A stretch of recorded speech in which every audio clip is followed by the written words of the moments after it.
Senator from Alabama. Thank you, Mr. President. You know, for more than 60 years, Congress has passed the NDAA to ensure our armed forces are able to keep up and keep America safe. The Armed Services Committee agreed on a robust bipartisan bill in June of this year. What I don't understand is why it took 6 months to schedule a vote on this critical bill for our national security. Waiting until the last minute to pass the NDAA is playing a game of chicken with our national security and with American service members. It puts them in harm's way. I know most of my Democrat colleagues in both the House and the Senate did not control the timing of this bill, but Senator Schumer did. And he decided to wait so long that our chairman and ranking member were forced to conference the bill prior to it coming to the Senate floor. So let's not wait until December 2023 to get the NDAA on the floor. It makes no sense. Let's get the fiscal year 2024 to the floor in regular order. Because of the consequences of playing these games with the NDAA are severe. And if Congress keeps the DOD guessing, which we have all year long, when we might pass their budget, it hinders our ability to keep up with China, assert our dominance in space, keep command of the seas, and restock our missile defenses. If we fail to pass the NDAA or kick this to the next year, we should keep in mind all of these consequences. There will be no raise for service members and no spending increases to keep up with inflation. That's the reason we need to pass this bill. In short, we would be in a very dangerous situation if we continue to do this. Providing for our common defense is one of the few responsibilities mandated by the Constitution of this body. As the House moves forward with the NDAA this week, and the Senate considers the bill that they send over next week, I hope my colleagues will come together to put our common defense over partisan politics. You know, producing the military equipment and facilities outlined in the NDAA require a huge supply chain. And the pandemic revealed America's concerning dependence on foreign adversaries for items we use to produce here in the United States. Our military is dependent on imported tungsten, cobalt, and rare earth elements. In addition to the military, our nation's food supply depends on imported materials for fertilizer. Our energy supply chains are dependent on imported aluminum, copper, graphite, and uranium. All of these have been listed by the U.S. Geological Survey as critical minerals in 2018 and most recently in 2022. Many of these maxed out at 100% imports to the United States.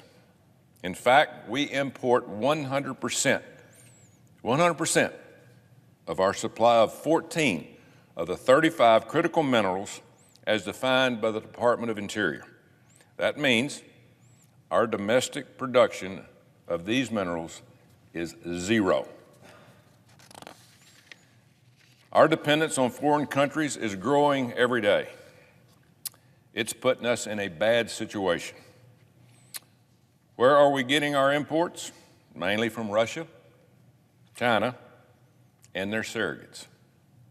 We're importing these materials from a country waging brutal and unprovoked war on one of our allies as we speak, and another country with a human rights abuse record that is too long for me to fit into my time here today. All the while, America boasts these minerals in abundance right here in the United States. This is a disgrace. America's enormous mineral wealth is sitting right under the feet of American citizens across this country, and we're getting them from our adversaries. This is a tragic irony, similar to the perceived oil shortages in the 1970s that some of us remember. The skyrocketing energy prices, we didn't have enough oil, even though America is endowed with near limitless oil and gas wealth. We don't have to depend on anybody else. Over a 200-year supply right here in our country, but we want to get them from somebody else. It's a self-inflicted crisis, and we're in the same boat with these critical minerals that I just got through talking about. We are in a tough situation that's getting worse every day. Instead of using what we have at home here in the United States, we're importing them by doing business with nations that run counter to everything that we stand for and that we value. Two of our largest suppliers, which are Russia and China. As you can see on the chart, we depend on these adversaries for huge amounts of our supply of minerals and materials we need to produce everything from batteries to pharmaceuticals. What do we do that for? We've got it right here. That means when it comes to critical minerals, we go elsewhere. We're buying from countries that don't have humane labor standards, child labor, forced labor, slave labor. It all exists as I speak here today, and the American consumer is subsidizing everything that's happening in these other countries by buying from them when we have what we need here at home. We're buying from countries that don't value our high environmental standards.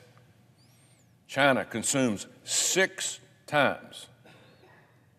Are you hearing this, folks? 6 times the amount of coal as the United States.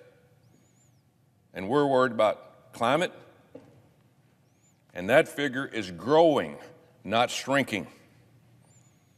We're buying from countries that don't value freedom and democracy. Both Russia and China use our courts, our laws, our media, our press, and our freedoms to erode trust in our most sacred institutions.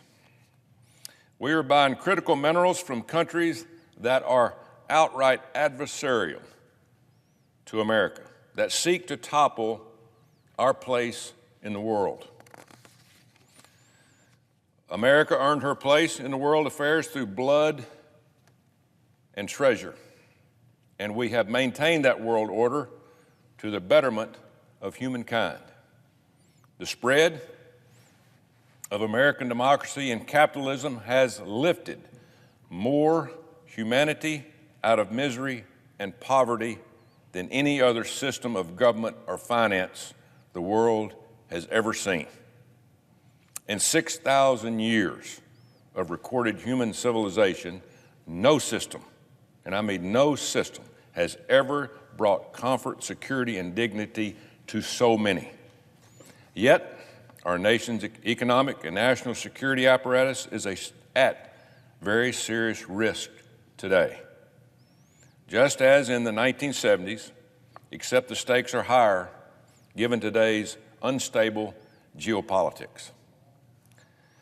According to experts at the U.S. Geological Survey, other Western industrial economies, some of whom provide critical minerals to the U.S., are also vulnerable to global mineral supply chain manipulation from these adversarial countries. Most of these countries are also reliant on imports, making their economies somewhat fragile, but none more than us here in the United States. The U.S. shuns its mineral wealth rather than wisely and responsibly produce critical minerals from America's vast geologic bounty. We have it all right here under our feet. It's possible to mine critical minerals in an environmentally responsible way. We can do that. We are the United States of America. We can do that like they do in Canada and Australia. These two allies are wise environmental stewards because they know how to both extract needed minerals and protect their environments at the same time. We can walk and chew gum at the same time. We're not behind these countries. We just don't want to do it. We can protect our environment and the national interest at the same time, and the future of this country. Just look at uranium. Clean nuclear energy powers 20% of America's power needs. 20%. In my home state of Alabama, it powers a full third of our homes and businesses. Uranium, clean and safe. Uranium powers our aircraft carriers and submarines fleets, keeping America and allies safe. America has uranium in abundance, but our nation's uranium mining industry is on life support at 0.1% of global production. We as a nation are better than this. We as a nation act like that we want to protect what we have because we don't know how to extract what we have. We want to use other people's. And as a country, we don't mind working with our allies.